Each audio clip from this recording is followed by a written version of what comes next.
Let me tell you guys something. I'm here in Atlanta visiting the birth of my new granddaughter, my third granddaughter. And while I was trying to get here, it was such a hassle. I tell you, I was on standby in Dallas all day, okay? I did not realize there was a purpose that I was there. I was getting frustrated. I was getting just annoyed, and I had to really pray over myself because I was getting so upset because I was there at 10:30 in the morning and didn't leave to the last flight at 9:20. Now, I did not know that there was a reason for it. But once I calmed down and said, you know what, it is what it is. I'm just going to deal with it. And I was actually going to take the flight out the next day until something said to wait. So I waited. So as I waited, I was the last person to get on the flight. Almost the last person.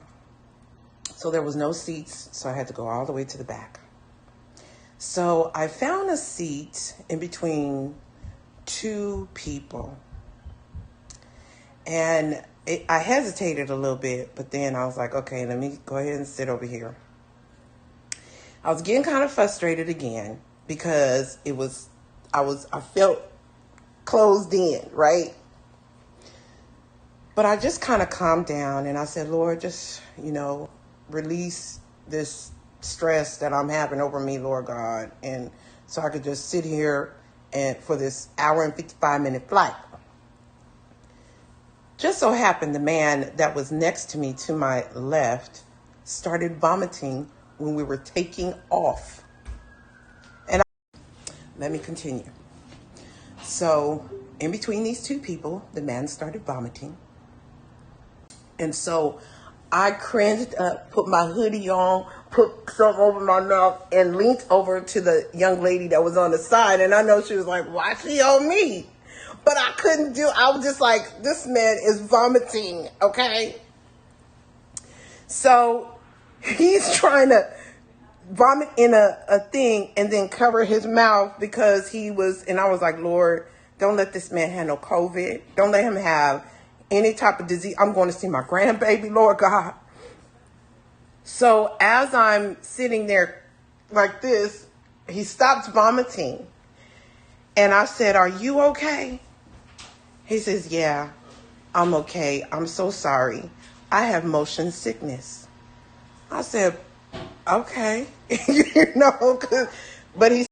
So as he said he was okay, I was still concerned because we might have some turbulence. And when we land, there's going to be some more shaking. So I asked the man, sir, are you going to be okay? Are you sure do you need another one of those vomiting things? And he was like, no, I'm okay. It always happens when I first take off. And it's something that I've been dealing with for years. So then we actually started having a conversation. And I guess it's just the gift that I have, and I thank God for the gift. He just started sharing everything. And he was like, I don't even do this. I don't even share with people about what's going on with me. And he started talking about his marriage. He started talking about the children that he has by different women. He was just going on and on and on. And so as he's telling me about his family, his children, and his wife and everything, he started sharing that him and his wife been having arguments, and he got to work, and he got to do this, and he got to do that, trying to provide for the family. And he travels a lot. He's an engineer, a young African-American man, same age as my son. Well, maybe a year older. He's 31. And he was like, I have to make money for my family. I have to do this, and I have to do that because they got to eat, and they got to do this, and my wife wanted me to spend time with her. And I started to tell him, because yes, I was married almost 20 years. In a marriage, unfortunately, I'm divorced, but I'm okay with that. But I was grateful that God placed me at that time in that moment for a reason, for a purpose that I was not even aware. I had to help save a marriage. And I'm so grateful that this man Who would have thought that God would use me to help save a marriage? And I'm a divorcee, which I will be married again someday when God allows it. It will happen, believe me. But I was so honored to be able to help save a marriage. This man was talking about leaving, but God said not so.